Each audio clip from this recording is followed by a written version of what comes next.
මතක මන්සල. අතීතය සහ වර්තමානයේ මතක සමග අනාගතය ගැන කෙරෙන පිළිසඳර. මතක මන්සල. මතක මන්සල. සතියකට පස්සේ නැවතත් මතක මන්සල පිළිසඳරට එක්වන්නට අප ඔබට ඇරයුම් කරනවා. මතක මන්සල පිළිසඳර අප වෙන් කරන්නේ කලා ක්ෂේත්‍රය හා සම්බන්ධ කලාකරුවන්ගේ තොරතුරු අපේ අනිකුත් සහෘදීන්ට සමීප කරන්නට ගීතය, කවිය, නාට්‍ය, සිනමාව, විචාර කලාවන් මේ සෑම ක්ෂේත්‍රයකටම සම්බන්ධ කලාකරුවන් සමග කෙරෙන පිළිසඳරක් සඳහා තමයි අප මතක මන්සල හෝරාවකට අසන්න කාලය වෙන් කරන්නේ. අදත් අපි මතක මන්සල පිළිසඳරට ඇරයුම් කලාකරුවෙකුට ඔහු වර්තමාන යොවුන් පරපුර නැත්නම් නව පරපුර නියෝජනය කරන කලාකරුවෙක්. විටක ඔහු වේදිකා නාට්‍ය හා සම්බන්ධයි, විටක ඔහු ගීත රචනය හා සම්බන්ධයි, තවත් විටක ඔහු ලේඛන කලාව හා සම්බන්ධයි. ඉතින් මේ අංශ රැසකටම සම්බන්ධ යොවුන් කලාකරුවෙකුට අපි ඇරයුම් කළා. ඔහු ඉන්ද්‍රචාප රණතුංග ගුවන්විදුලි මාධ්‍යයේත් යම් නියෝජනයන් සමග එක්වන කලාකරුවෙක්. ඉතින් ඒ නිසා ඔහුත් සමග ඔහුගේ මේ කලා ක්ෂේත්‍රය හා සම්බන්ධී අත්දැකීම්, ඒ වගේම ඔහු අතින් ලියවුණු ගීත කිහිපයක් අද මතක මන්සල පිළිසඳරට කතා බහට එක් කරන්නට අප කල්පනා කරනවා. ඉන්ද්‍රචාප රණතුංග. අයිබෝන් ඉන්ද්‍රචාප. අයිබෝන් රුපිනි මහත්මයා. ඉන්ද්‍රචාප තරුණයා අපි එහෙම හැඳුන්වොත් හොඳයි කියලා හිතනවා. ඔබ කලා ක්ෂේත්‍ර ගණනාවකටම සම්බන්ධයි ඉන්ද්‍රචාප. කවිය, ගීතය, ඊට අමතරව වේදිකා නාට්‍ය, ගුවන් විදුලි සංනිවේදන මේ සියලු දේටම සම්බන්ධයි. මේ ක්ෂේත්‍ර අතරින් ඉන්ද්‍රචාප ඔබ මුලින්ම සම්බන්ධ වන්නේ මොන වගේ කටයුත්තකටද? මම මුලින්ම පැමිණෙන්නේ වේදිකාවෙන් තමයි මුලින්ම පැමිණෙන්නේ. මුලින්ම 2014 වර්ෂයේදී පළවෙනි අඩිතාලම දානවා වේදිකා නාට්‍යයට.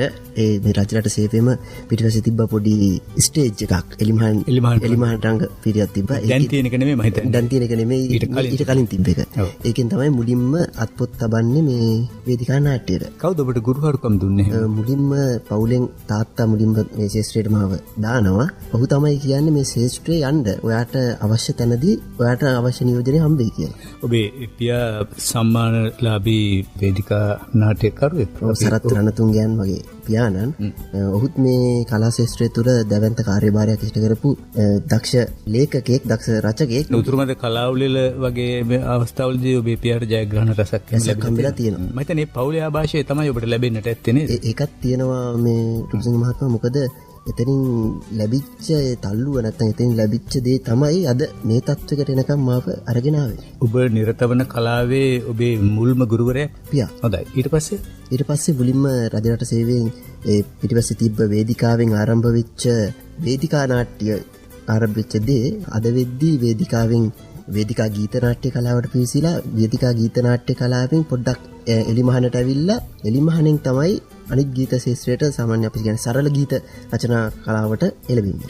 ඔබ සඳහන් කළා වේදිකා නාට්‍ය වගේ නාට්‍ය ක්ෂේත්‍රයට ඔබට සම්බන්ධ වන්නට ඔබේ පියාගෙන් කිසියම් ගුරුහරුකම් ලැබුණු බව. දැන් ගීත කලාව, ගීත ක්ෂේත්‍රය ඊට වඩා තරමක් වෙනස් ධාරාවන් දෙක යන්නේ. දැන් මේ ගීත කලාවට ඔබ අත්පොත් තබන්නේ කොහොමද? කවුද ඔබට ඒ සඳහා ගුරුහරුකම් ලබා දුන්නේ? ඇත්තටම මේ ගීත රචනා කලාව කියපුවහම මේ ගීත රචනා කලාව ගොඩක් දුරට විහිදිලා යන කලාවක්. ඉතින් මේ කලාවේ රඳාපවතින සහ මේ කලාව අධ්‍යයනය කරන්න ලොකු පරාසයක් තියෙනවා.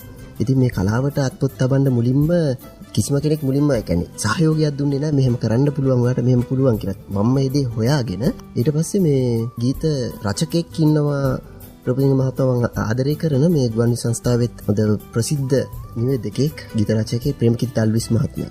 මේ ප්‍රේමකීර්ති අල්විස් මහත්මයාගේ තිබ්බා හරි ලස්සන පොතක් මේ නොසැලෙන් ඉන්ද්‍රකීලයක්සේ කියලා. ඒ පොතේ තිබ්බා කවි නිසදෙස් ගීත ගොඩක් තිබ්බා. ඉතින් ඒකේ ආభాෂයත් එක්ක මට හිතුණා මේ ගීත රචනා කලාව කියන එක ලේසි නෑ. නමුත් අධ්‍යයනය කරන්න පුළුවන් කියලා මම ඔහුගේ ගීත රසක් අහන්න ගත්තා. ඔබට ඔහුගේ ආభాෂය ලැබුණා කියලා කිව්වා. ඔහුගේ නිර්මාණ පිළිබඳව ඔබට හැඟීමක් ආවයි කියලා කිව්වා.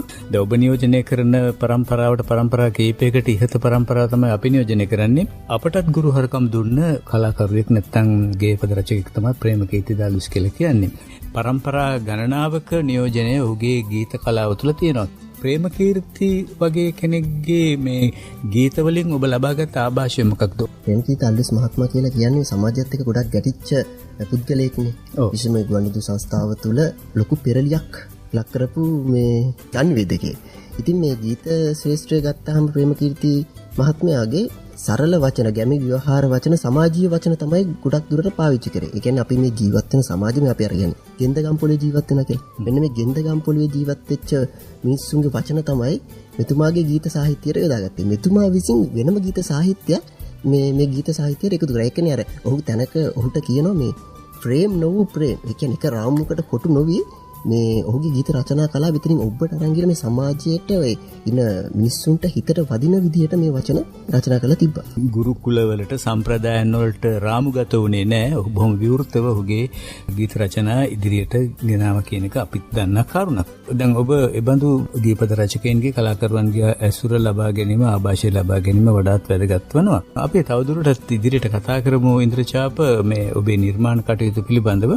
අපේ මේ සාකච්ඡාවට ඔබ ලියන ගීත කිහිපයක් එක් කරගෙන තියෙනවා. ඔබ මුලින්ම තෝරගන්නා ගීතයක් ජලිත යශ්මින් විජේවර්ධන සංගීතවත් කොට සචිනී ජයසිංහ ගායනා කරන ගීතයක්.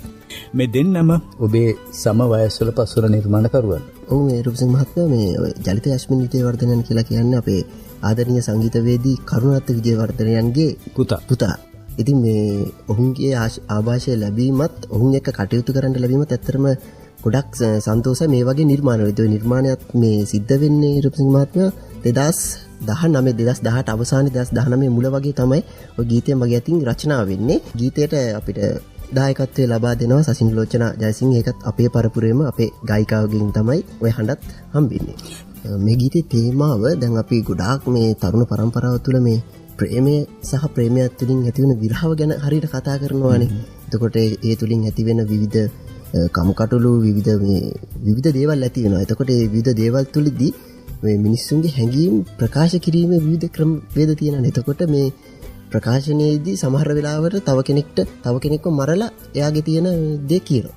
තව කෙනෙක්ට ගහලා තමන්ගේ දේ ප්‍රකාශ කරන්න හදනවා.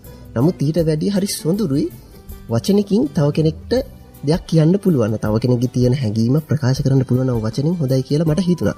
මට ඇතිවෙච්ච පෞද්ගලික අත්දැකීමක් මුල් කොටගෙන තමයි මා තනියෙන් කියන ගීතය රචනා වෙන්නේ. දැන් ඔබේ පෞද්ගලික අත්දැකීම ඔබ පොදු අත්දැකීමක් බවට පත් කරන්නට ගත්ත උත්සාහය. එකම අත්දැකීම තවත් බොහෝ දිනකට සමීපව ඇතිනේ. ඉතින් ඒ නිසා ඒ අත්දැකීම සමීප කරන්නට ඔබ ගත්ත උත්සාහය.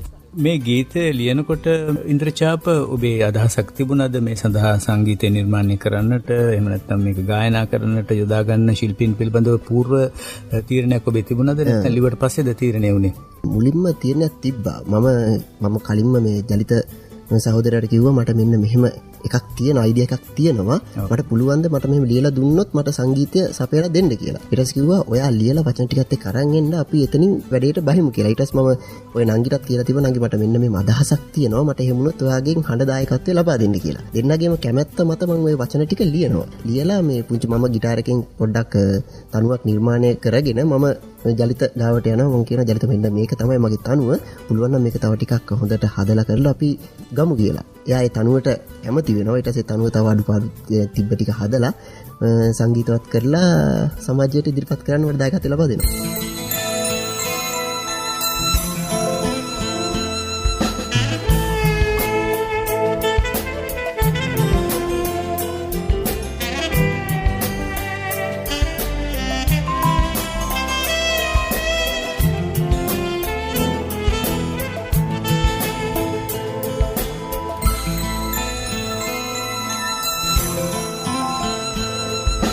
ඔබ එදා මට කී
ගීත ගායනා කළේ සශීනී ජයසිංහ, සංගීත නිර්මාණය කළේ ජලිත යශ්මින් විජේවර්ධන, ගීතය රචනා කළේ ඉන්ද්‍රචාප රණතුංග. අද අප සමග මතක මන්සල පිළිසඳරට එක්වන කලාකරුවා.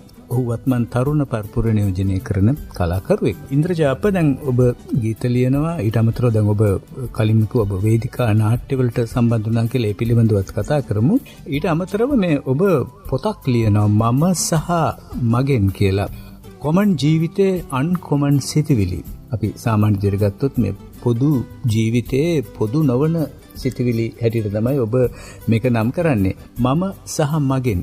රුපසිංහ මහත්මයා, දැන් මම සහ මගින් කියපුවාම ඒක ඔය පොත ගන්න කෙනා තමන්ගේ කරගන්නවනේ. දැන් තමන් ඔය පොත අතර ගත්තාම මම කියන්නේත් ඔය පොත අතේ තියෙන කෙනාම තමයි.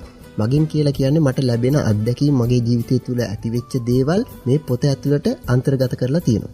පොදු අත්දැකීමක් විදිහට තමයි අර ගීතයක්, අපි ගීතයක් රචනා කරලා සමාජයට පොදු අත්දැකීමක් විදිහට බෙදා හරිනවා වගේම මට හිතුණා මේ කවිය, නිසදෙස, ගීතය කියන මේ තුන් ආකාරයෙන්ම යොදාගෙන මේ පොත නිර්මාණය කරන්න. සමාජය තුළ තියෙන කතාව මට පුළුවන් විදිහට මට තියෙන මගේ දැනුම් පරාසය තුළ මේ සමාජයට ඉදිරිපත් කරන්න.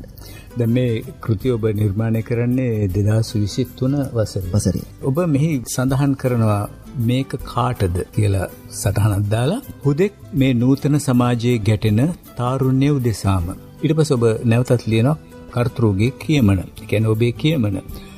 බහුශ්‍රත සිංහලෙන් මිදී සමාජය තුල ඇතිවන ගැටුම්කාරී සංසිද්ධීන් අමු වචනයන්ට හරවා මා මෙලෙස ඉදිරිපත් කරන්නෙමි. ඔබ මේ අමු වචන කියන දෙයින් අදහස් කළේ මොන වගේ දෙයක්ද ඉන්ද්‍රචාප?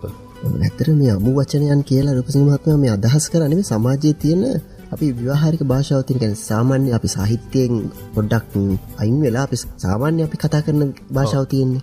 අපි කියන්නේ අර අමුවෙන් කතා කරනවා, අපිට කියන්න තියෙන දේ අපි කෙලින්ම කියනවා වගේ. අන්න ඒ අර්ථ ගැනීම පසක් කරන්න තමයි මම මේ අමු කියන වචනේ යොදාගත්තේ. මෙහි මේ ඇතුළත් වන්නේ මේ ඉන්ද්‍රචාප නිසඳස් ආකාරයෙන් නැත්නම් නිදහස් ආකාරයෙන් ලියූ පද්‍ය නිර්මාණ ගණයට අයත් වෙන ඒවද, එහෙම නැත්නම් මේවා ගීත බවට පත් කරන්නට පුළුවන් ඒවද, කොහොමද?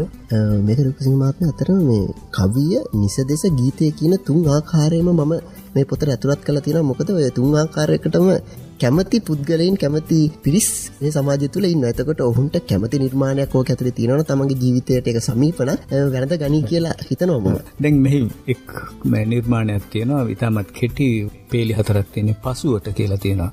නුඹ වෙනස් වුණේ කාලයක් ගිහින්, මම වෙනස් වුණේ කාලයක් අරන්. බොහෝ දේවල් හිතන්නට ඉඩ සලස්වන පේලි 4ක්, වචන 4ක්. ඒක මේ ඇත්තරම රුපසිංහ මහත්මයා, දැන් අර නුඹ වෙනස් වුණේ කාලයක් ගිහින්, මා වෙනස් වුණේ කාලයක් අරන්. කෙනෙක්ට වෙනස් වෙන්න, සමහර කෙනෙක්ට වෙනස් වෙන්න එච්චර ලොකු කාලයක් යන්නේ නැහැ. එකපාරම අපි විරහවට ගමුකෝ. විරහවෙන් කෙනෙක් අකමැති නැහැ, එකපාරම කියනවා මම ඔබට අකමැති. මම ඔබට කැමති නැහැ, මේක අපිට මේ සම්බන්ධය පවත්වාගෙන යන්න බෑ. එතකොට ඒක නැවතුනාට පස්සේ තව කෙනෙක් එයාත් කියන හරි අපි නවත්තමු කියලා මං හිතන්නේ නැහැ මේ සමාජය තුළ එකපාරම එහෙම දේවල් සිද්ධ වෙනවා. තව කෙනෙක් තව කාලයක් ගන්නවා. එයා ඉක්මනට වෙනස් වුණාට මට කාලයක් තව ගන්න වෙනවා ඉක්මනට වෙනස් වෙන්න. තාරුණ්‍යයේ කලාකරුවෙක් නිසා ඔබ මේ සඳහා වැඩිපුරම මේ ප්‍රේමයමද විෂය කරගන්නේ? ප්‍රේමයේ පරිබාහිර වෙනත් සමාජ සංසිද්ධීන් එහෙම විෂය කරගෙන තියනවද? ඒවත් කිහිපයක් රුපසිංහ මහත්මයා ඔය පොතට ඇතුළත් කරලා තියෙනවා. විශේෂයෙන්ම මේ සාහිත්‍යයෙන් චුට්ටක් බැහැර වෙලා මේ සමාජයත් එක්ක ගැටෙන්න උත්සාහ කරේ. මොකද මේ තාරුණ්‍යයත් එක්කම ගැටෙන්න උත්සාහ කරන්නේ මේ තාරුණ්‍ය තුල අද වෙද්දි තියෙන රුපසිංහ මහත්මයා මේ හරි ජීවිතයේ පොඩ්ඩක් ඉදිරියට ගෙන යාමේ පොඩි අපහසුතාවයක් තියෙනවා මේ ප්‍රේමය කියන එකෙන්. මොකද මේ ප්‍රේමය කියලා කියන්නේ ප්‍රේමයේ දිගටම පවත්වාගෙන යනවා. ඒක ප්‍රශ්නයක් වෙන්නේ නැහැ. ප්‍රේමය කියන්නේ හරි සුන්දර දෙයක් නේ. ඒක ප්‍රශ්නයක් වෙන්නේ නැහැ. නමුත් මේ ප්‍රේමය තුලින් හටගන්නවනේ විරාව. ඒතර විරාවට මුහුණ දෙන ආකාරය මේ දැන් අද ඉන්න තාරුණ්‍යය දා හිටපු තාරුණ්‍යයට වැඩිය ගොඩක් වෙනස්. හරි අමුතු විදිහට තමයි මේකට මුහුණ දෙන්නේ. ඉතින් මේ මුහුණ දෙන ක්‍රියාවලිය චුට්ටක් වෙනස් කරන්න තමයි මම මේ පොත ලියලා මේ පොතෙන් සමාජයට දෙයක්, විශේෂයෙන්ම තාරුණ්‍යයට දෙයක් කරන්න උත්සාහ කරේ. කොහොමද ඉන්ද්‍රචාප මේ පොතට ලැබුණු ප්‍රතිචාර එහෙම ඔබේ පරම්පරාවෙන් හෝ එහෙම නැත්නම් ඔබට කලින් පරම්පරාවේ අයගෙන් එහෙම? ඇත්තටම රුපසිංහ මහත්මයා මේ පොත මුලින්ම දොරට වැඩිමුට ලක් කරන්නේ 2023 ඔක්තෝබර් මාසේ 7 වෙනිදා රජරට සේවයේ ශ්‍රවණාගාරයේ තමයි මේක එලි දක්වන්න මට වාසනාව හම්බෙන්නේ. මොකද මේ සාහිත්‍යකරුවන්, මේ ගීත රචනාකරුවන්, විශේෂයෙන්ම මේ නිවේදන කලාවේ හිටපු දැවැන්තීන්, මේ භූමියට අඩිය තියලා මේ භූමිය ස්වර්ණමය භූමියක්. ඉතින් මේ භූමියට මං වගේ තරුණ පරපුරේ රචකයෙක්ට තරුණ පරපුරේ කලාකරුවෙක්ට මේට අඩිය තියන්න ලැබීමම ලොකු භාග්‍යයක් කොටගෙන තමයි මම මේ පොත මෙහෙම එලි දක්වන්නේ. දැන් ඔබ මූලිකවම ඔබේ නිර්මාණකරණයට පිවිසියත් රජරට සේවයේ මේ පිටුපස තිබෙන එලිමහන් රංගහලෙන් කියලා කිව්වා. ඒ නවීකරණය කරාට පස්සේ තමයි ඔබේ පොත එලි දැක්වේ. ඉන්ද්‍රචාප, අපි තවදුරටත් ඔබේ නිර්මාණ පිළිබඳව කතා කරමු. ඔබ ලියනවා තවත් ගීතයක්. මේ ගීතය සඳහා සංගීත නිර්මාණය කරන්නේ සමීර් ජයරත්න.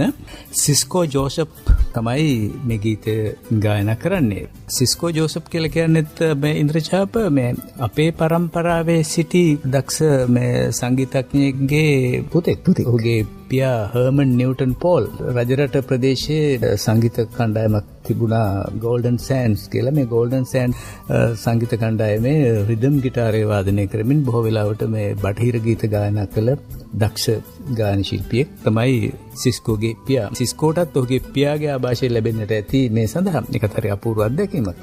මේ නිර්මාණය කොහොමද ඉන්ද්‍රචාප? මේක මේ ලක්මෑණී කියලා වසන්තක මේක දේශාභිමානී ගීතයක්. දේශාභිමානී ගීතයක් ආසන්නට ලියපු ගීතයක්. මොකද මේ ප්‍රොෆෙසර් මහත්මයා මේ අර අපි විරහව ආදරේ විරහව ගැනම කතා කරන්නේ. දැන් ඔබතුමා ඇහුවා මේ ඉතින් එහාට ඔබගේ නිර්මාණ තියෙනවද කියලා. ඒ වගේ නිර්මාණයක් තමයි මේ ඔයම රචනා කරන්නේ ලක්මෑණී කියලා. මේ මොකද මම හැම නිර්මාණයක්ම කරන්න මේ ඉපදෙන්න ඕනේනේ. ලංකාව කියන මාතෘභූමියේ ඉපදෙන්න. ඉතින් ලංකාව කියන මාතෘභූමියේ ඉපදිලා මේ හැම කාර්යයක් මම කරේ. ඉතින් ඒකට ගෞරවයක් වශයෙන් මම මේ ලක්මෑණී කියන ගීතය රචනා කරනවා. මොකද මේ ලංකාව කියන්නේ වාසනාවන්ත රටක්, වාසනාවන්ත දේශයක්. ඉතින් ඒකට අභිමානයක් ගේන්න මට මගේ වචනෙන් පුළුවන් වීම ගැනම මට ලොකු ආඩම්බරයක් තියෙනවා. ගීත රචනා කරන්නේ අද අප සමග මතක මංසල පිළිසඳරට එක්වන ඉන්ද්‍රචාප රණතුංග.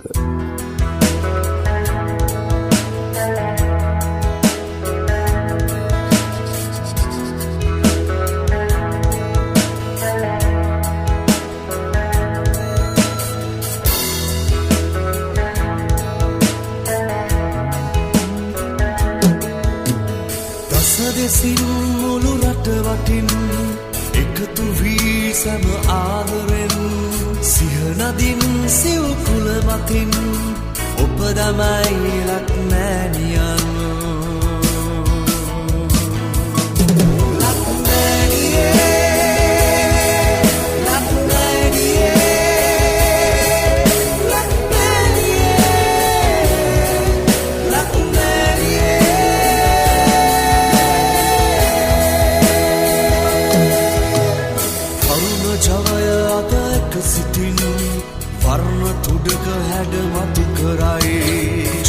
බේදයන් දුරලොමින් එක්ව නගන රට ලස්සනයි.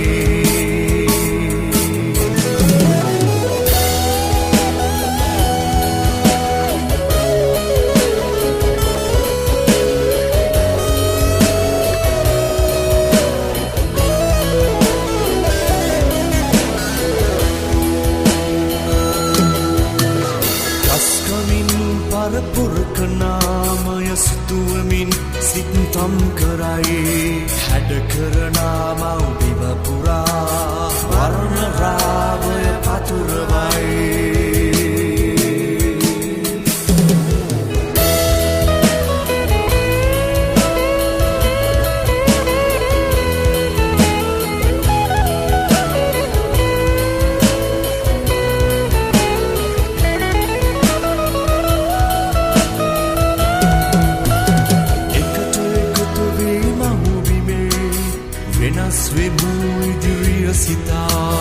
පිළිතුඩින් සිත්තම් කරාමෙන් නංවමු අප රට සැමදා.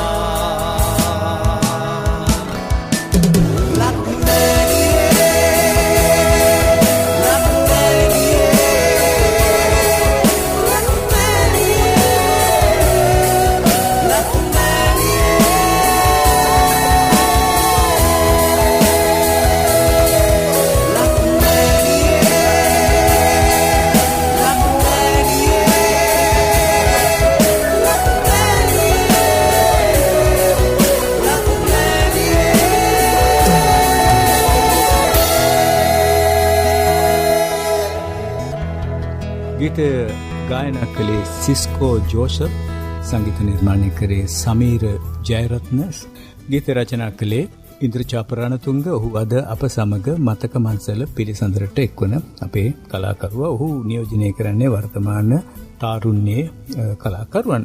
ඉන්ද්‍රචාප ඔබ ගීත රචනා කරන අතරේ ඔබ මේ පොතකුත් ලිව්වා. වේදිකා නාට්‍ය තුල මේ වන විටත් ඔබේ සක්‍රීය දායකත්වයක් තියෙනවද වේදිකා නාට්‍ය හා සම්බන්ධව?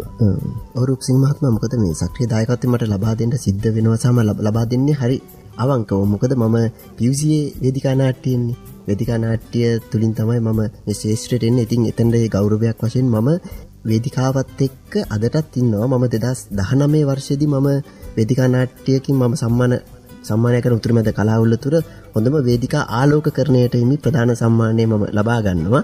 ඉතින් ඒ තියෙන ගෞරවයත් එක්ක මම වේදිකා පරිපාලනයට පිවිසෙනවා. වේදිකා පරිපාලනයෙන් රංගන දායකත්වය සහාය රංගන දායකත්වයකට ලබා දෙන්න මම එනවා. එතනින් පස්සේ වේදිකා නාට්‍ය ගීත වලට පෙළඹෙනවා. ඉතින් වේදිකාවත් එක්කම තමයි මේ ගීත ශාස්ත්‍රයත් මගේ ගොඩ නැගෙන්න පටන් ගන්නේ. දැන් ඔබේ පියා බොහොම දක්ෂ වේදිකා නාට්‍ය අධ්‍යක්ෂවරයෙක්. ඔහු හොඳ පිටපත් රචකයෙක්. ඔබ අතින් එහෙම මේ පිටපත් රචනය, එතකොට වේදිකා නාට්‍ය නිෂ්පාදනය, ඒ වගේ දේවල් සිද්ධ වෙන්නේ නැද්ද? මම රූපසිංහ මහතා චුට්ටක් එතනින් එළියට අවිල්ලා මේ අපි කියන ඩිජිටල් කරණය පැත්තට පොඩ්ඩක් නම් මේ තාක්ෂණයත් එක්ක තමයි ගනුදෙනු කරන්න ඕනේ. වර්තමාන නව තාක්ෂණයත් එක්ක. එතකොට මම කෙටි චිත්‍රපට රචනා කරන්න පෙළඹෙනවා. පිටපත් රචනය කරන්න පටන් ගන්නවා කෙටි චිත්‍රපට පිළිබඳව. දැන් මේ සම්බන්ධව ඔබ කිසියම් මේ අධ්‍යයනයක් එහෙම කරලා තියෙනවද? මේ ශාස්ත්‍රීය අධ්‍යයනයක් එහෙම කරලා තියෙනවද? පාඨමාලා හදාරලා එහෙම? එහෙමනම් කිසිම දෙයක් නැහැ රූපසිංහ මහත්මයා. මොකද මේ දැන් තාක්ෂණය තියෙනවනේ අපේ අත ළඟ. එතකොට අපිට දැනුම ලබා ගන්න ඕන තරම් මේ අන්තර්ජාලය ඔස්සේ පුළුවන්. ඉතින් ඒවා හරි විදියට භාවිතා කරන මං හිතන්නේ තරුණ පරපුර නෙමෙයි ඕනම පරපුරක කෙනෙක්ට අදවන විට නිර්මාණ කරන්න පුළුවන් හරි විදියට යොදා ගන්න. එතකොට ඔබ දැන් ඔය වේදිකා ආලෝකකරණය ගැන කතා කරා. එතකොට වේදිකා පරිපාලනය පිළිබඳව කතා කළා. දැන් මෙහි මේ වේදිකා නාට්‍ය ගත්තොත් විවිධ අංග තියෙනවානේ. අංග රචනය තියෙනවා. එතකොට අධ්‍යක්ෂණය පැත්තේ තියෙන යම් කොටස් තියෙනවා. වේශ නිරූපණය වගේ දේවල් තියෙනවා. මේ සියල්ල කෙරෙහිම ඔබේ කිසියම් උනන්දුවක් සහ කැපවීමක් සම්බන්ධ වීමක් තියෙනවද? තියෙනවා. මොකද මේ අපි කියනවා මේ වැඩ 9ක් තියෙනවා කියලා. මේ වැඩ 9ටම පුළුවන් උපරිම දායකත්වයක් ලබා දෙනවා. මේ 9න් හැම කෙනාම 9ටම දක්ෂ නොවෙන්නත් පුළුවන්. ඒ 9න් අපිට පුළුවන් දක්ෂතාවයේ තියෙන තැනට වැඩි උනන්දුවක් දක්වලා ඒ ශාස්ත්‍රය ඔස්සේ තමන්ට දෙන්න පුළුවන් දායකත්වය මම ලබා දෙනවා. ඉන්ද්‍රචාප අප සතුටු වෙනවා. මොකද වර්තමාන පරම්පරාව කලාව වැනි ක්ෂේත්‍රයකට සම්බන්ධ වී සිටීම වඩාත් වැදගත් වෙනවා. එවිට ඔවුන් යහපත් පුරවැසියන් හැටියට සමාජයට අවතීර්ණ වන්නේ. දැන් ඔබ ලියන තවත් ගීතයක් තියෙනවා. මෙහි සංගීත නිර්මාණය කරන්නේ චානක දිශානායක, ගීතය ගායනා කරන්නේ රන්දි මදුෂානි. රන්දි මදුෂානිත් රජරට ගුවන්විදුලියේ ළමා වැඩසටහන් වලට පැමිණි ශිල්පිනියක්. ඉතින් මේ නිර්මාණ දායකත්වයත් මම හිතන්නේ ඔබට ලැබෙන්නේ මේ තාරුණ්‍යයේ ඇසුර නිසාම විය හැකි. කියන්නකෝ ඉන්ද්‍රචාප මේ ගීතේ මොකද්ද? ලාසඳේ කියලා තමයි ඔබ නම් කරලා තියෙන්නේ. ලාසඳේ ගීතය අතරම රචනා වෙන්නේ රූපසිංහ මහත්මයා මේ වේදිකා නාට්‍ය ආරයටම තමයි මේ ගීතයත් රචනා වෙන්නේ. මොකද මේ සාමාන්‍ය සංගීතයට වැඩිය වේදිකා නාට්‍ය තුළ තියෙන සංගීතයේ යම්කිසි වෙනස් වීම් ගොඩක් තියෙනවා. අපි මේ පැරණි ගීත ගත්තත්, අපි දැන් අලුත් තියෙන වේදිකා නාට්‍ය ගීත ගත්තත්, ඒකට ආවේනික වූ ගති ලක්ෂණත් එක්ක තමයි මේක සංගීතය නිපද වෙන්නේ. ඒ වගේම මේකේ හඬ භාවිතා වෙන්නේ, මේක රචනා වෙන්නේ ඒකට අනන්‍ය වූ එක ක්‍රමවේදයක් ඔස්සේ. ඉතින් මමත් උත්සාහ කරා මේ වේදිකා නාට්‍යයක් විදිහට මට මේ ගීතය රචනා කරන්න. ඒ කියන්නේ වේදිකා නාට්‍යයකට ඔබින විදිහට වේදිකා නාට්‍යයක් තුළ තියෙන අර රූපමය භාවය මනෝභාවයක් විදිහට චිත්‍ර රූපමවන්න පුළුවන් හැකියාවක් වෙන තෙක් මට මේ ගීත රචනා කරන්න පුළුවන්. මම හිතනවා සාර්ථකත්වයක් ඇති කියලා. අපි එහෙමනම් ඒ තීරණයත් අපේ හිතවතුන්ට පවරමු. චානක දිසානායක සංගීතවත් කොට එරන්දි මදුෂානි ගායනා කරන මේ ගීතය රචනා කරන්නේ අද අප සමග මතක මංසල පිළිසඳරට එක්වන ඉන්ද්‍රචාප රණතුංග.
ගීතය ගායනා කළේ එරන්දි මදුෂානි, චානක දිසානායක තමයි එහි සංගීත නිර්මාණය කළේ. ඉන්ද්‍රචාප රණතුංග අද අප සමග මතක මංසල පිළිසඳරට එක්වන යොවුන් කලාකරුවා තමයි මේ ගීතය රචනා කළේ. දැන් ඉන්ද්‍රචාප ඔබ පිළිබඳව අපි ඔබේ මේ මූලික නිර්මාණ දායකත්වය සපයන කටයුතු ඔබ ලියන පොතපත පිළිබඳව මම සහ මගෙන් කියන නිර්මාණ කෘති ඔබ බල කරනවා. ඊට අමතරව ඔබ වේදිකා නාට්‍ය කිහිපයකට සම්බන්ධව ඔබ ගීත කිහිපයකුත් ලියනවා.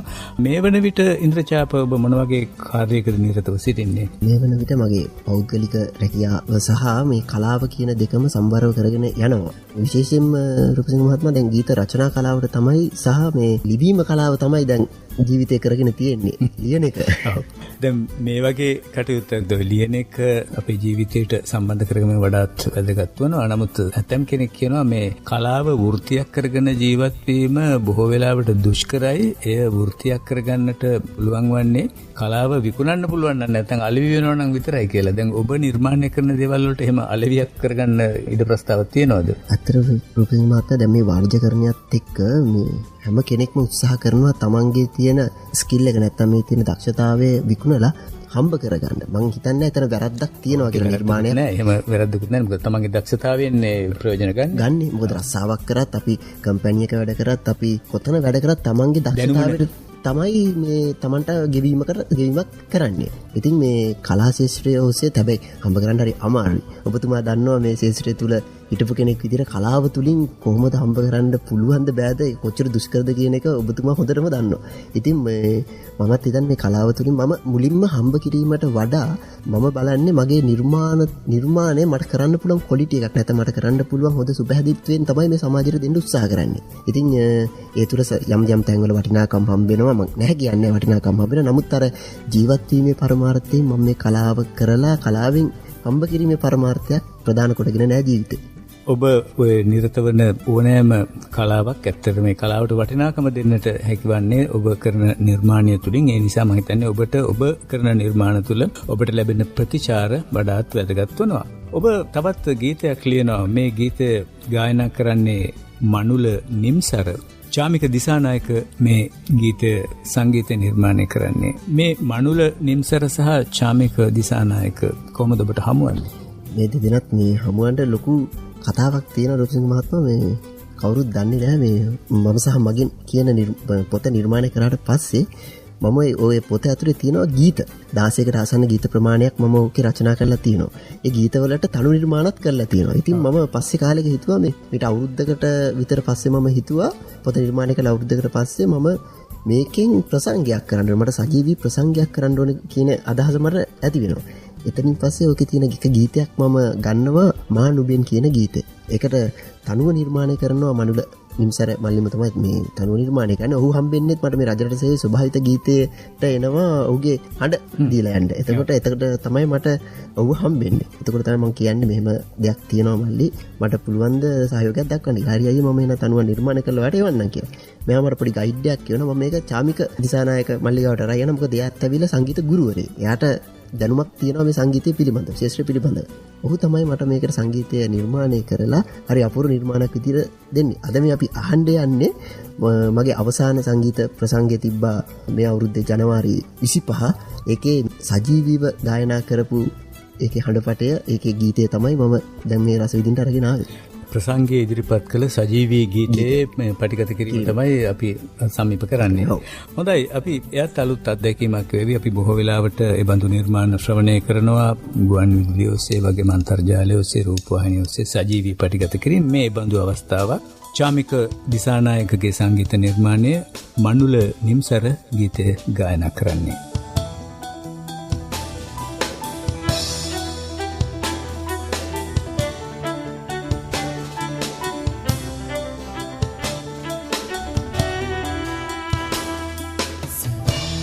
නොබලා ප්‍රේමටමා තිත දබා අවසන් නැතත් නොබේ ගුණම දැනෙනවා මට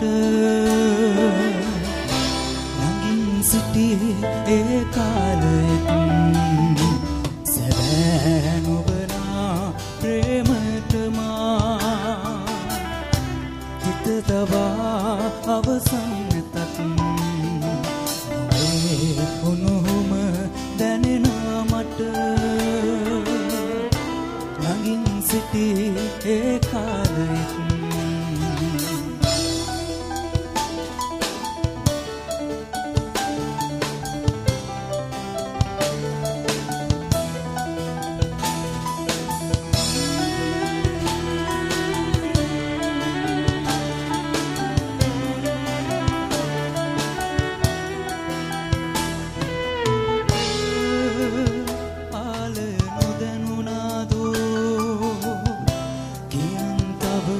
එක් වාරයක්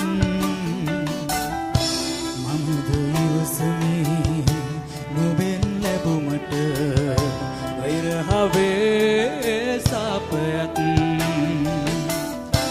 මමද ඉවසමි නුඹෙන් ලැබුමට වෛරහවේ සාපයක් සැබෑ නොවනා ප්‍රේමයට මා තිත තබා අවසන් නැතත් නුඹේ උණුහුම දැනෙනවා මට ළඟින් සිටි ඒ කාලෙත්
ගීතය ගායනා කළේ මනුල නිම්සර චාමික දිසානායක සංගීත නිර්මාණය කළේ ගීතය රචනා කළේ අද මතක මංසල පිළිසඳරට එක්වන ඉන්ද්‍රචාප රණතුංග ඔහුගේ නිර්මාණ එළිදැක්වීමේ අවස්ථාවක් රජරට ගුවන්විදුලියේ එළිමහන් රංගහලේදී පැවතුණා. එයින් එක් කරගත්ත අවස්ථාවකට තමයි ඔබ සවන් දුන්නේ.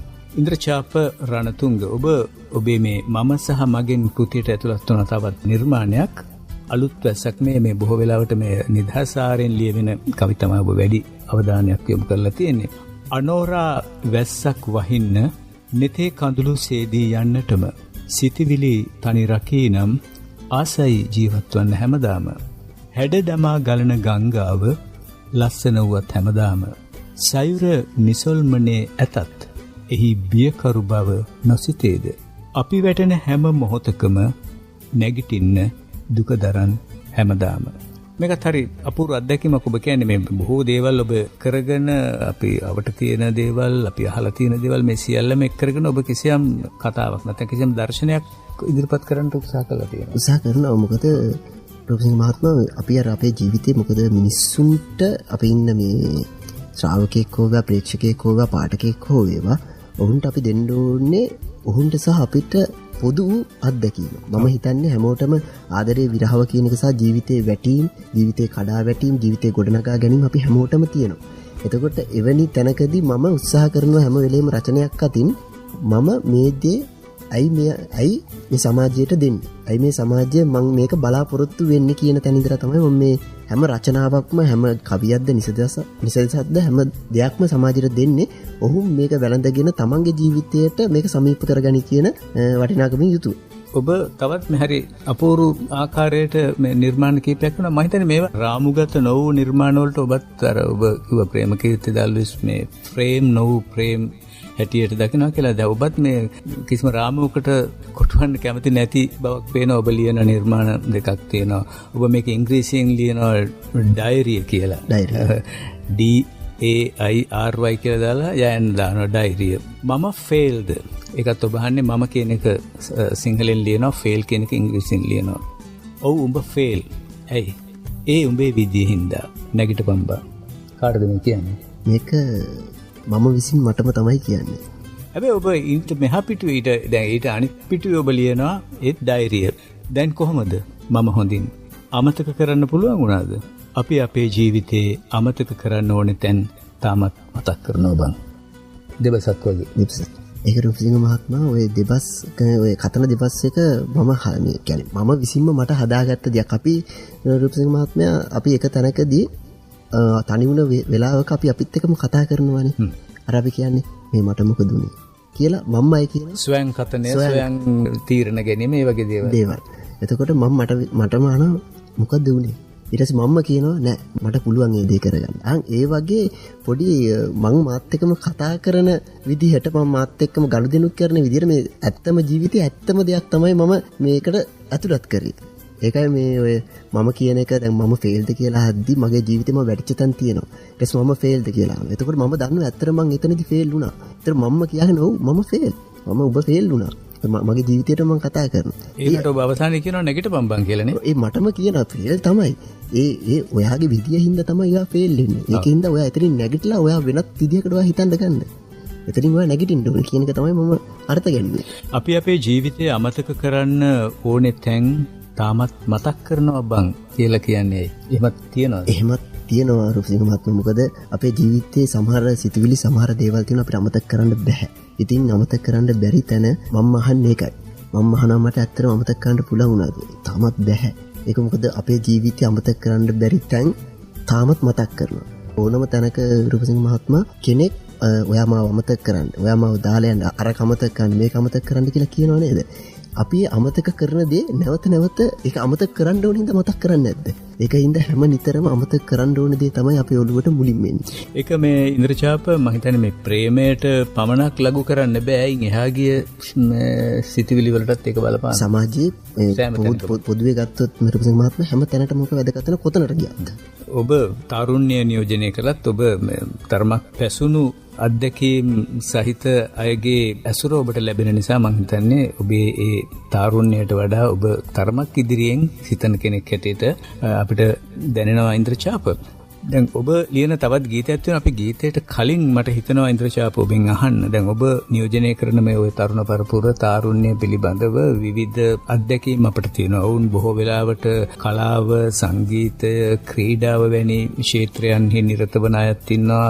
ඊට අමතරව එහාට ගිහිල්ලා මේ තාරුණ්‍ය විනාශ කරගන්නට පෙළඹෙන යම් ප්‍රවණතාවලට ලක්වන පිරිසකුත් සිටිනවා. ඔබ මැදහත් කෙනෙක් හැටියට ඔබ මේ අන්ත දෙක මේ කරුණු දෙක දකින්නේ කොහොමද? වර්තමානයේ ඔබට නිරන්තරවම ගනුදෙනු කරන්නට ලැබෙන ඔබේ මිත්‍රයින්, ඊට අමතරව මිත්‍රයින්ගෙන් පරිබාහිර ඔබට ඇසුරු කරන්නට ලැබෙන අය අතර ඔබ දකින්නේ මොන වගේ ක්‍රමයක්ද? ඇත්තටම රුපසිංහ මහත්මයා අද තාරුණ්‍ය තුල මේ කලාව කියන එක තියෙනව නැත්තේ නැහැ. කලාව හොඳටම තියෙනවා. නමුත් මේ කලාවෙන් මේ තාරුණ්‍ය ප්‍රයෝජනයක් ගන්නවද කියන තැන මම ඉන්නවා. මොකද සාමාන්‍ය කලාකරුවෙක් බිහි වෙන්නේ හරිම කලාතුරකින්. මොකද කලාකරුවෙක් වෙන්න හැමෝටම බෑ. ඒකට තමන් කැපකිරීමක් කරන්න ඕනේ. තමන් කලාකරුවෙක් වෙන තැනට එනකන් තමන් නිර්මාණ කරන්න ඕනේ. තමන්ට හිතේ තියාගත්තට බෑ.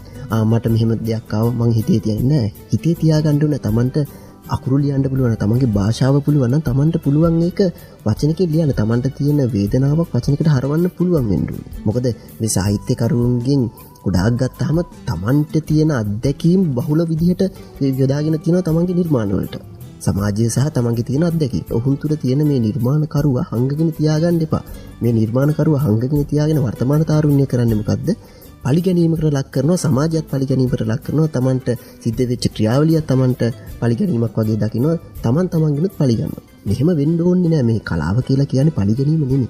කලාව කියලා කියන්නේ සුඳුරු තැන. කලාව කියන තැනදී පරිගැනීම, ඔය කියන විරහව, ඔය කියන වෛරය හැම දෙයක්ම අඩියටම වැටෙනවා. ඒක හින්දා පුළුවන් තරම් මේ කලා ශාස්ත්‍රයත් එක්ක ඉන්න කියලා තමයි මම මේ වර්තමාන තාරුණ්‍යයට කියන්නේ. දැන් ඔබ කලින් සඳහන් කළා මේ ප්‍රේමකීර්ති දල්වෙස්ගේ නොසැලෙන ඉන්ද්‍රකීලයේ කියන කෘතිය ඔබට කියවන්නට අවස්ථාවක් ලැබුණා. ඒන් ඔබ කිසියම් අත්දැකීම් ප්‍රමාණයක් ලබාගත්ත කියලා. එහි තියෙනවද ඔබට වඩා සිද්ගත් ඔබේ කෘතියක් ගැනත් තියෙනවා. ඒක මම ගැනත් තියෙනවා. මේ සිද්ගත් ගැනත් තියෙනවා රුපසිංහ මහත්මයා. මේක ඔහුගේ කවියක් නෙමෙයි. කියන්නේ ඔහුගේ පොතේ ප්‍රධාන අර කවි මාලාවේ තියෙන කවියක් නෙමෙයි. එතනට පටුනටත් කලින් තියෙන පොඩි වචන කීපයක් තියෙනවා. ගසකට අලුතින් මලක් පළඳවන්න බැරිය. ගසටම සිතෙන දවසක ගසම අලුත් මලක් පළඳ ගන්නවා මිස. ඒ කියන්නේ අපිට ඕනේ කාලෙක අපිට තව කවුරුවත් කිව්ව පළියට අපිට දේවල් කරන්න බෑ. අපිට අපිව කවුද කියලා තේරුම් අරගෙන අපි කවුද කියන එක සමාජයට තේරුම් කරවල අපිට කරන්න පුළුවන් මොන දේද අන්න ඒ දේ අපි කරපු දවසක තමයි අපි ඒක අර මලක් පිපුණා වගේ අපිව පිපෙන්නේ. ඔය ප්‍රේමකීර්ති ලියන ඔය වචන කීපය තුලත් විශාල දර්ශනයක් තමයි තියෙන්නේ. සමුගන්නට කලින් ඔබ ලියූ තවත් ගීතයක් තියෙනවා. ගීතයට අවස්ථාව සලසගමු. ඊට කලින් මේ මට හිතුණා දැන් ඔබ කිසියම් අදහසක් අපේ සහෘදයන්ට ලබා දෙනවා නම් ඒ සඳහා අවස්ථාවක් සලසගන්න. මොකද දැන් ඔබ තාරුණ්‍යයක් නියෝජනය කරන ඔය වගේම ඔබ නිර්මාණ කටයුතු සහ මේ සියලු දේ වලින් ඔබ තාරුණ්‍යයට එහා ගිය ප්‍රදේශ පවා ස්පර්ශ කරන්නට ඔබට අත්දැකීම් ඔබ සොයාගෙන යනවා. මොන වගේ අදහසක්ද ඔබ අවසානයේ ලබා දෙන්නේ? මෙහෙම රූපසිංහ මහත්මයා මුලින්ම මම මේ සමාජයේ විශේෂම තාරුණ්‍ය අර ඉස්සලා කිව්වා වගේම මේ කලාව කියන එක Taman නැති කරගන්න එපා. තමන්ගේ ජීවිතෙන් අංක 1ට කලාව කියන එක තියාගත්තොත් Tamanට පුළුවන් ජීවිතේ පවත්වාගෙන යන්න. ගොඩක් කට්ටිය හිතනවා මේ ආදරය තමයි ජීවිතේට වටින්නේ. හරි ආදරය කියන එක ජීවිතේට වටිනවා. ඔය ආදරය තියෙන්නේ හරි කලාවක් ඇතුළේනේ. ඔය ආදරය කරන්නේත් අපි කලාවකට. සමාජ ජීවත් වෙන්නෙත් අපි කලාවකට. අපි රස්සාව කරන්නේත් කලාවකට. මේ හැම දෙයක්ම හැම තැනකදී මේ කලාව කියන එක තියෙනවා. වර්තමාන තාරුණ්‍යයට මම කියන්නේ කලාව කියන එක නැති කරගන්න එපා. Tamanට දුකක් දැනුනොත් Tamanට සතුටක් දැනුනොත් ඒක සමාජයට දෙන්න ඕන විදිහක් තියෙනවා. සමාජයත් එක්ක ගනුදෙනු කරන්න ඕන විදිහක් තියෙනවා. මම කියන්නේ අන්න ඒ විදිහට කලාවත් එක්ක ජීවිතේ ගෙන යන්න කියලා තමයි මම කියන්නේ. ඔබ මේ අපේ ප්‍රේමකීර්ති දල්විස් කලාකරු වගේ මේ කෘතියක් සමග තමයි ඔබ නිරන්තරවම බොහෝ අවස්ථාවලදී යම් දේවල් ඉදිරිපත් කරන්නේ. ඒයින් උකහාගත්තමක් එහෙම තියෙනවද අවසානයේ වශයෙන් කියන්නේ? මේකේ තියෙනවා 18 වෙනි කවිය. මේ කවියක් කියලා කියන්නේ පද 3ක් වගේ තමයි මේකේ තියෙන්නේ. මේකේ මාතෘකාව තමයි කඩා වැටුණු කෙසෙල් ගස මාතෘකාව. ඊට පස්සේ යටින් හරි ලස්සන පද දෙකක් තියෙනවා. කපා නොදම කුමක් කරන්නද? මාතෘකාව කඩා වැටුණු කෙසෙල් ගස. ඊට පස්සේ තව ප්‍රශ්නාර්ථයක් මත කරන ප්‍රේම යටින් කපා නොදම කුමක් කරන්න? ඇත්ත තමයි. කඩාවට කෙසෙල් ගසක් අයි පීදෙන්නේ නැහැනේ. මේ කපා දමලා අයින් කරන. ඒ වගේ තමයි ජීවිතේට එන මිනිස්සු ජීවිතේට අනවශ්‍ය මිනිස්සු ජීවිතේ තියාගැනීමේ පළක් වෙන්නේ. හරියට අර ජපන් හයිකු කවි වල තියෙන අන්තර්ගතය ඉන්නේ. ඉන්ද්‍රජාප අපි එහෙනම් ඔබෙන් සමුගන්නට කලින් ඔබ මිලකට ඉදිරිපත් කරන්නේ හරි විශේෂිත ගීතයක්. මම හිතන්නේ මේ ගීතය ඔබ ලියන්නේ වෙනත් ගීතයක තනුවකට නේද? ඒක රූපසිංහ මහත්මයා හින්දි තනුවක් ඇසුරෙන් තමයි මේක නිර්මාණය කරන තුජ්ජේ කිතුනා චහලාගේ කියන ෆිල්ම් එකක් තිබ්බා. ඒක සින්දුවේ නම තමයි ඕක. ඕකේ කබීර් සිං තමයි රංගන දායකත්වය ලබා දෙන්නේ. අජිත් සිං තමයි ගීතේ ගායනා කරන්නේ. ඒකේ තියෙන හින්දි තනුවකට තමයි ওই වචන ටික මම රචනා කරන්නේ. මම උත්සාහ කරා මට හින්දි තනුවකට නැත්තම් මේ වෙනත් ආකාරයේ ගීතයක තියෙන වෙනත් තනුවකට මට සිංහල ආරයට ගීත නිර්මාණය කරන්න පුළුවන් කියලා. මොකද අපි අපේ සමාජය තුළ අපි දන්නවා 70 80 දශකයේ ඉඳලා මේ විදේශ ගීතවල තිබ්බ ආభాෂය ගත්තා.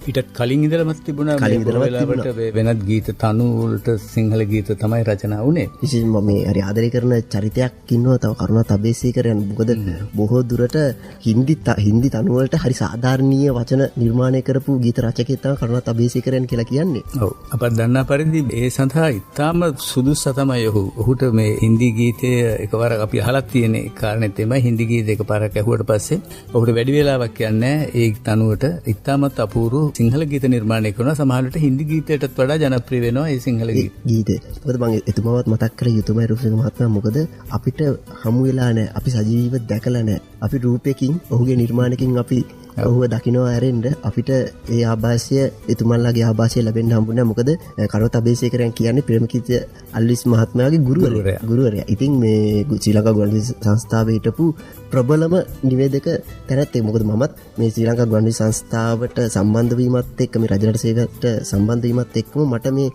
ලැබිච්ච ඔබතුමන්ලාගේ ඇතුළු මේ ලැබිච්ච දැනුම වටිනවා මගේ නිර්මාණකරණය ඉදිරියට කරගෙන යන්න. ඒකයි මම මේ අදටත් මෙතනට මේ මහ පොළොවට ගොඩක් ආදරේ. දැන් මේ හින්දි තනුවට ඔබ යෙදු වචන ගායනා කරන්න තෝරගන්න තවත් ඔබ නියෝජනය කරන පරම්පරාවේ ගායකයෙක් නඳුන් නිසංක පතිරගේ. ඔහුගේ පියා අපි බොහෝ දෙනෙක් ආදරය කරන මහින්ද පතිරගේ ඔහුගේ මව කුමුදුනී ගුණවර්ධන. ඔවුන් දෙදෙනාත් රජරට ගුවන්විදුලියේ ඇසුරින් ඔවුන්ගේ නිර්මාණ කුසලතා එළි දක්වන්නට ජාතික සහ ජාත්‍යන්තර තලයට ගෙන යන්නට සමත් වුණු කලාකරුවන් දෙදෙනෙක්. ඔවුන් දෙදෙනාගේ පුතා තමයි නඳුන් නිසංක පතිරගේ. මට මතකයි ඔහු මේ ගීත ගායනයට වගේම ඔහු මේ රංගනයටත් හරි අපූර්ව දක්ෂතා තියෙනවා. රංගනයටත් ඒ වගේම මේ රූපසිංහ මහත්මයා මේ චිත්‍රයේදී කලාව.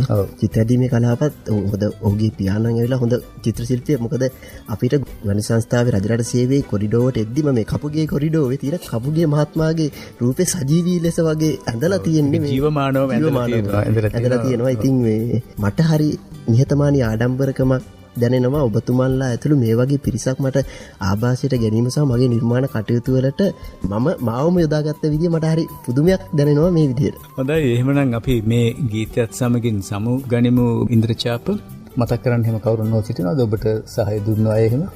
සහාය දුන්න කට්ටිය කියන්නේ ඩොසිංහ මහත්මයා විශේෂයෙන්ම මුලින්ම මම මේ වැඩසටහනට ආරාධනා කිරීම පිළිබඳව බොහොම ස්තුතිවන්ත වෙනවා. ඇත්තරම ඉතින් ඒක මම මුලින්ම ස්තුතිවන්ත වෙන්න ඕනේ රජරට සේවය ඇතුළු ඔබතුමා මේ කාර්ය මණ්ඩලයේ ප්‍රසන්න දිසානායක අපේ අධ්‍යක්ෂතුමා ඇතුළු කාර්ය මණ්ඩලයේ හැමෝටම බොහොමත්ම ස්තුතිවන්ත වෙනවා. මොකද අඩිතාලම තිබ්බ තැන සහ මගේ ජීවිතයේ ටර්නින් පොයින්ට් එක නැත්තම් හැරවුම් ලක්ෂයකට පාදක වෙච්ච මුල්ම අඩිතාලම තිබ්බ තැන තමයි රජරට සේවය. එදා වගේම අදත් මේ තැනට තියෙන ගෞරවය ආදරය එලෙසම තියෙනවා. මොකද මේ තැන පින් භූමියක් කියලා මම අර කිව්වා වගේ මේක පින් භූමියක්. ඉතින් මාධ්‍ය ශාස්ත්‍රය තුලත් මට යම්කිසි මට්ටමකට අධ්‍යාපනයක් ලබාගෙන යන්න රජරට සේවයේ බොහොමයක් ඉවහල් වුණා. ඒ වගේම මගේ අම්මා තාත්තා අනිවාර්යයෙන්ම මතක් කළ යුතුමයි. මොකද ඔවුන් දෙදෙනාගේ තිබ්බ තල්ලුව සහ ඔවුන් දෙදෙනාගේ තිබ්බ කැපවීම තමයි මම මේ තරම් දුරට එක්කගෙන ආවේ, මාව අරගෙන ආවේ. එකී නොකී මං මතක් කරන නම් වශයෙන් කියන්න ගොඩාක් ඉන්නවා. ඉතින් මේ ඉන්ද්‍රචාප මතක් කරන්න දැන් ඔබව කැඳවාගෙන ආවා වගේම මේ අපි කරන මේ සාකච්ඡාව ගුවනින් සමීප කරන්නට මේ වැඩසටහනේ පටිගත කිරීම කාර්යය කරන්නෙත් ඔබ සමග නිර්මාණකරණයේ නිරත කලාකරු රංජිත් රණසිංහ අපි ආදරයට සුරායියා කියලා කියන්නේ. ඉතින් මේ මොකද එතුමාත් මේ වේදිකා නාට්‍ය කලාවෙන්ම තමයි මට මුණ ගැහෙන්නේ. ළමා නාට්‍ය වේදිකා ගත කිරීමත් එක්කම තමයි එතුමා මුණ ගැහෙන්නේ. බොහෝමයක් එතුමාගේ දායකත්වයේ වචන වලින් කියන්න බෑ. ඒ තරමට ලොකු දායකත්වයක් අපිට ලබා දෙනවා. හොඳයි අපි එහෙනම් සියලු දෙනාම මතක් කරගනිමින් ඉන්ද්‍රචාප රණතුංග ලියන මේ ගීතයට සවන් දෙමු. ඔහු කිව්වා කාරයට මේ හින්දි ගීතයක තනුවට අනුව තමයි සිංහල වචන යොදන්නේ. නඳුන් නිසංක පතිරගේ මේ ගීතය ගායනා කරන්නේ. මේ ගීතයත් සමගින් අප සමුගන්නවා. ඉන්ද්‍රචාප අපි ඔබට සුබ ප්‍රාර්ථනා කරනවා. ඔබ වැනි තරුණයින් අපට බොහෝ වටිනවා. ඔබේ නිර්මාණ දායකත්වය අනාගත ලෝකයේ වඩාත් යහපත් කරන්නට පසුබිමක් සලසාවි. එමනම් ඉන්ද්‍රචාප අපි නැවත දිනයකදී හමු වෙමු. අයිබෝන්.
වෙන්වී අද ගිහින් නැති දෝයාලි එන්නේ මා සොයන් මගේ හීනේ ඔබයිනේ මියනකම් නැති දෝයාලි එන්නේ මා සොයන් කවදාදෝ එන්නේ මා සොයන් නැති දෝයාලි එන්නේ මා සොයන් මේ මගේ රට මගේ රජ රට ලොව මං ඇවිත් තනින් නෙමෙයි මේ අපේ රජ රටයි FM 90.1 අනුරාධපුරයට FM 107.3 SLBC හා රේඩියෝ ගාඩන් ඇප් මගින් මුළු ලොවටම රජරට සේවය